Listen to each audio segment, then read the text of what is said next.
Poor diet is the #1 health problem here in the United States.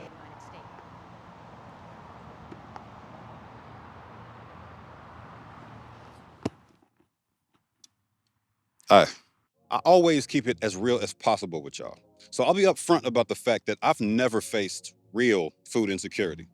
And I'm not gonna front like I have. My parents had their tough times, but my brothers and I never felt it to that degree. My experience with nutrition consists of 3 things: having all the real food I needed, the overwhelming amount of fake food I ate growing up, and the food deserts I've temporarily lived in. Unhealthy diets can take many forms. Some people look physically fit, like me, but decades of eating processed food can take an invisible toll. Real talk, I only look like this due to genetics. I hate working out, and I've literally eaten so much candy over the past 30 years that I'm missing a tooth. I got a dental bridge and all that. We had all the Hostess joints, ate buckets of sugary cereal. I swear, some of it is still in my dad's pantry in perfect condition. I'm not about to slander my parents though. Both of them can cook, and they made us real food quite often. They're gonna see this and text me about it. My personal situation aside, nutrition is a global crisis affecting every city in one way or another. And we'll spend the rest of this video covering the reasons behind expensive-ass groceries, the consequences of unhealthy food, the food desert problem, just how trash our diets are compared to the rest of the world, and more. Welcome to the food fight. We all owe Michelle Obama an apology. Your diet may increase your risk of cancer, according to a new study. One of the reasons why nearly half of Americans are obese. Some foods help and some foods can hurt.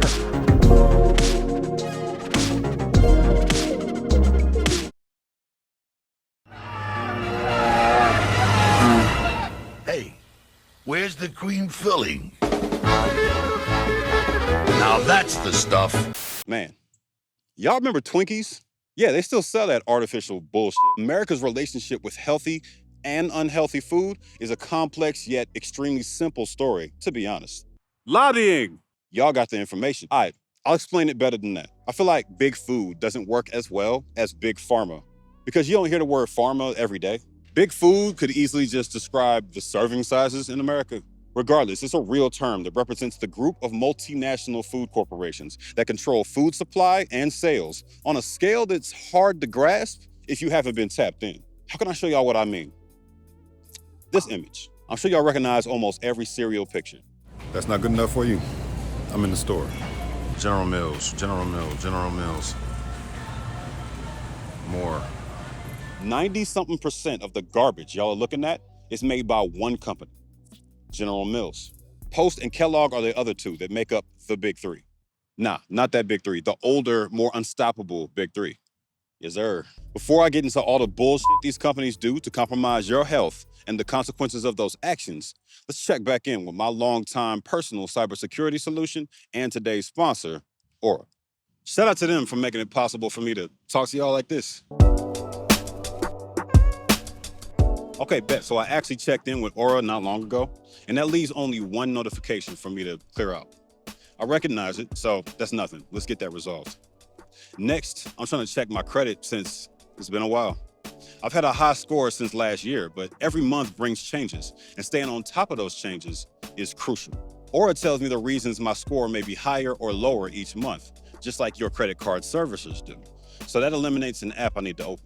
Let's load up my credit report to dig into the details. Y'all know I'm all about those. To make sure I'm in a good spot, I can check the info from all 3 bureaus. Each one has slightly different personal info for me, including the accounts I have open or closed, and any public records, which is thankfully 0. Last thing we'll check in on is the vault. It's a spot where you can keep important documents, passwords, and holds info like the past 3 cars I've owned. Of all the services I didn't mention here, my favorite is how they remove my info from data broker sites. I don't know about y'all, but I haven't gotten hit up about the election that much. I'm thinking they're the main reason why. Quick bonus, I saw this pop-up letting me know Aura auto blocks ads and trackers too. That's like the cherry on top, for real. If you want to try Aura for yourself, hit my link, aura.com/CamJames, also linked in the description, for a 2-week free trial today. Now, let me commence with tearing down the facade, telling you that all that packaged food is priced fairly or even remotely healthy. Excuse me, ma'am. My name Cam. I'm a fan of the yams. I'm a fan of the yams. Hey. People are dying all over the world due to malnutrition, and a lot of it is preventable. Right off the bat, this problem is way bigger than America, and a lot of other countries have it way worse than we do. The data I'm going to show y'all next is all estimation because it's inherently difficult for scientists to determine which factors cause deaths. Keep that in mind. This scary-ass map from 2017 used dark red to indicate the highest number of national deaths from poor diet. It's very clear that while the US ain't in the best shape, it's far from the worst. I barely remember my AP World History class, but I remember a bunch of countries ending in Istan being right on top of each other. Zoom in. Yep, that's it. Apparently, poor diet had Uzbekistanis dropping like flies circa 2017 to the tune of 800 deaths per 100,000 people. That was wild to me, so I took a closer look into why Uzbekistan, of all places, has such horrible numbers. UNICEF did a full report that's linked in the description, and the highlights are devastating. Ridiculously high levels of iron deficiency are observed among children under 5 years of age. It gets worse. 94% of children weren't getting the bare minimum diet to meet recommended nutrition for children 6 to 23 months old. That's damn near everybody. Anemia, which is a lack of healthy red blood cells or malfunction of those cells, runs wild in the country, hitting women of reproductive age as well. We all know what that means for the country's ability to thrive in the future. You watching this, you think you got a solid grasp on how well you're getting that necessary nutrition? I mean, nobody's perfect, but you're probably doing okay, right?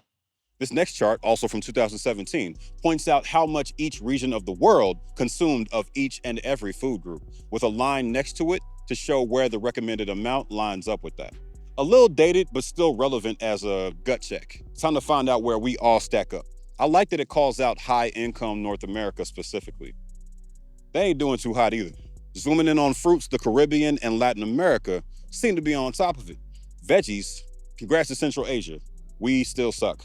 Nuts and seeds, we're all terrible. Eat more nuts. Nobody's getting enough calcium. We're all eating way too much processed meat and red meat, which has been widely concluded to be a carcinogen, by the way. America leads the world in trans fat consumption, and we're all off the charts in our sodium intake, except for most parts of sub-Saharan Africa. By the way, you don't need any sugar-sweetened drinks, so everybody loses because we're drowning ourselves in that. I know y'all like the Coca-Cola bears or whatever, but that's a distraction, and they're selling you poison. I need y'all to wake up. I'm not done. This food pyramid, the original one, developed by the USDA in 1992 and updated as of 2005, is bullshit. This is not breaking news. People have been saying it on YouTube, in documentaries, and even in some nutrition courses for decades now. You don't need that much goddamn bread, and humans don't need dairy at all. It's a convenient way to get key nutrients, but it is not a necessity. Pyramids that don't tell you that, this much better one from Harvard does, are almost universally influenced by the dairy industry. The improved version has a category on the bottom for exercise and weight control, puts red meat up top with the sugars and fats, has refined bread, like all the ones most of us buy at the store, up there too, emphasizes trans fat-free margarine instead of butter, and makes it clear that pretty much everyone needs vitamins. We love to see it. Y'all know this though. On some level, most of us know foods that are high in sugar or high in fat are bad for us. I knew it before I bought that sugar cookie / chocolate chip cookie combo box from Publix. I knew it before I grabbed a 6-pack of Krispy Kreme on a whim, also from Publix. That store pretends to be friendly, but they know what they're doing. How am I so sure that you know it though? YouGov surveyed 1,000 people for a study this year, and a whole 80% of respondents essentially said, yeah, we know this shit is bad for us, but it tastes good, so whatever, bruh. I'd be willing to bet that there's a lot of y'all feeling the same way. There's some data points you hear once and never have to hear again. This next one fits that description. An article in Harvard Public Health magazine said in 2023 that there's 678,000 deaths every year from chronic food illness. That's more than the total deaths from every American war in history combined. The word chronic in this case refers to long-term negative health effects as opposed to an acute illness, which is more like food poisoning. Pause. We throw out a lot of stats in this series because we don't have much of a choice if we want the discussion to be fact-based. If there's anything y'all can take from this video, hopefully it's the fact that diet is more deadly than the destruction of war. Bars. Throw my hat back, use a punk rock, give me FaceTime. There's a fundamental reason why all that artificial dessert we call cereal, crackers, and cookies dominates the shelves, and why we have most of the fake food you see in every other aisle. The Systemic Justice Project helps us sum it up pretty concisely. Food corporations have one primary priority: to increase value for their shareholders. When it comes to companies that produce a product, there's a pretty straightforward way to accomplish that. Reduce the cost of making the product and find a way to increase the perceived value so customers will pay more. We're gonna stay on cereal so I can drive the point home. Y'all remember those big bags of knockoff cereal like Fruity Dino Bites? Malto Meal makes those, and guess what? They're owned by Post Brands, one of the big three. That helps drive home the concept of illusion of choice.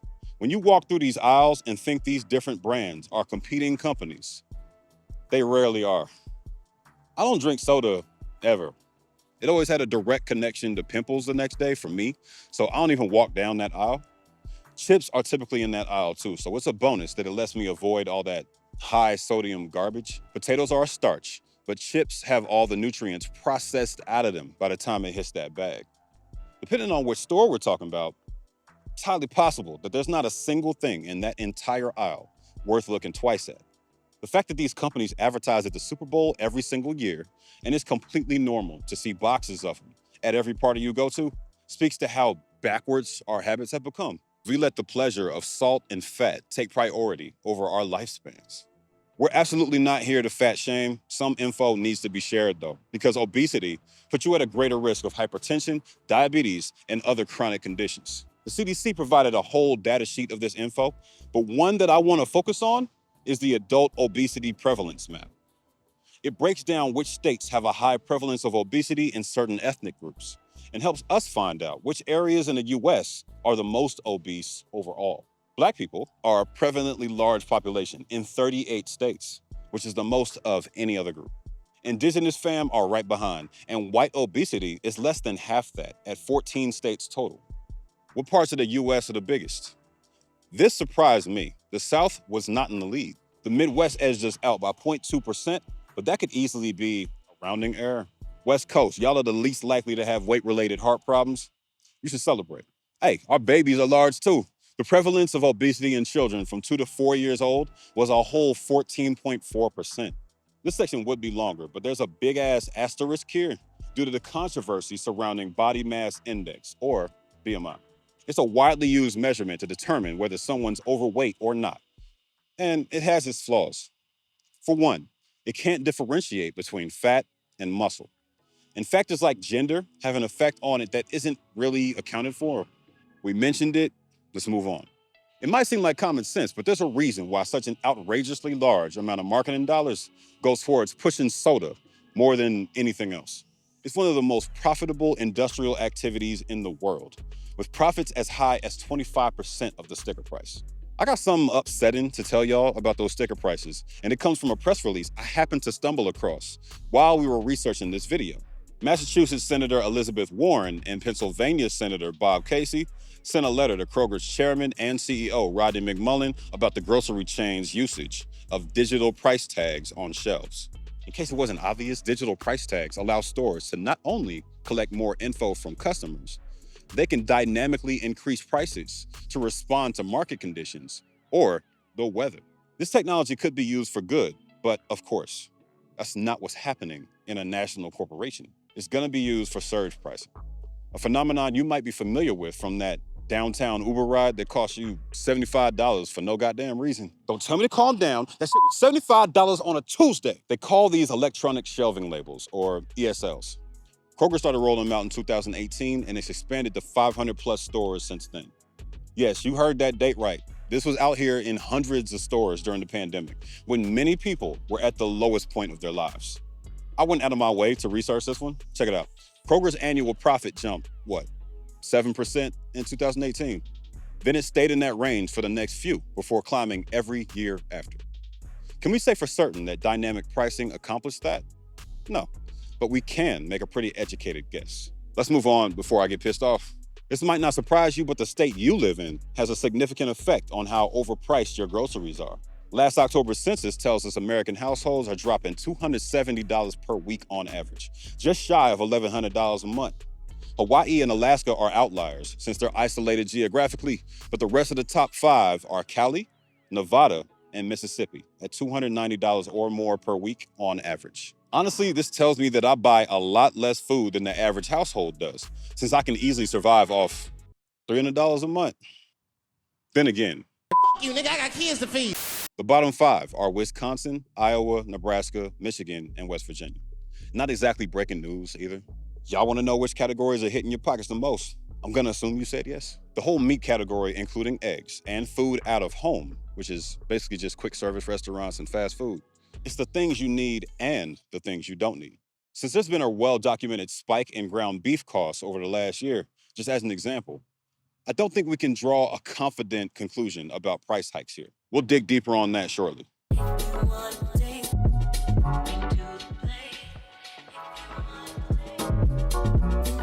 This chart is a much more clear indication of what's happening on a national scale. A 10% spike in 2022, followed by smaller bumps over the next 2 years, puts our food costs 15% higher than they were a few years ago.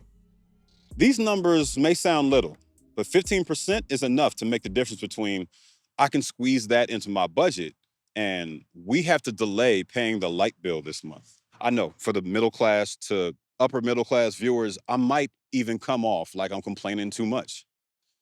Perspective is everything though. All right, so let's get the facts on what makes our food so expensive. As it turns out, multiple factors coalesce to get us to the point where a meal at a fast food restaurant costs $16 out of nowhere. Boom, dollar diagram. This is an estimate of all the industry costs that contribute to the retail price of food, with the 2 largest categories being retail trade at 19 cents out of every dollar and food processing being 24.6 cents. Farm production and wholesale trade are right behind it. That gap between wholesale and retail helps indicate where the biggest price hike comes in, which is a solid incentive to shop at wholesale joints like Costco or Sam's Club. Now that I really think about it.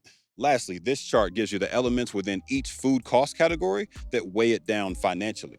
Until companies find ways to reduce energy costs and labor shortages, they'll continue to increase prices and pass that expense on to us. Before we dive into potential solutions, I gotta address the big ass elephant in the room. Food deserts. I know I'm spoiled because living in Tulsa was a massive shift for me after being in Atlanta for so many years. I got used to seeing multiple grocery stores connected to every subsection of the city. And suddenly, the only one close to where we lived was founded by people in the community to help address the food desert problem. It was called Oasis Fresh Market on North Peoria Ave. We've mentioned them before. Shout out to the fam at Oasis. Y'all kept your boy stocked up with the fresh produce. I appreciate you. Thing is, Oklahoma isn't even close to being the worst off. All these states have the largest percentage of their population in a food desert. I'll give y'all a second to take it in. Just because I know y'all are curious, here's the top cities by percentage of population. I'm really making it rain charts in this episode, but they all feel necessary so far. Hopefully, it's not too overwhelming. Food insecurity is a consistently growing problem, and there's a straight line from the prices we discussed earlier. In 2020, non-Hispanic Black households were 2 times more likely to be food insecure than the national average, 21.7% to 10.5% to be exact. I have the privilege of being able to afford food, but we made this episode for those who don't have adequate access to it. Imagine the nearest supermarket being multiple miles away and lacking dependable transportation to reach it. And yes, Instacart and similar services exist, but y'all already know those costs are even higher. So, what can we do to address these problems? That's exactly what I was waiting for you to ask. That's crazy.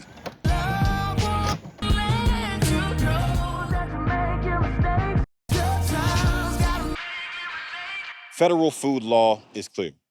It bans any poisonous or deleterious substance which may render a food injurious to health. I mean, what the f? That clearly applies to a lot of these processed foods we got. The FDA and Department of Agriculture have the power to make something shake in that direction, but all that comes down to how much political pressure is applied in the face of millions of lobbying dollars going to your representatives. The Farm Bill passed the House in May, and like most bills, it's fighting for its life through a sea of amendments. Farmers want more subsidies or government aid and funding for crop support programs. Opponents say it's a waste of taxpayer money. Farm Bill also contains funding for SNAP, the Supplemental Nutrition Assistance Program. In case you've never heard of it, it's the largest anti-hunger program in the country and helps vulnerable families avoid food insecurity. That's one piece of political action in a larger puzzle, but it helps us remember something crucial about the food fight. The issue isn't a lack of food. It's a lack of action and access. Y'all got the information now. Can't say I ain't tell you.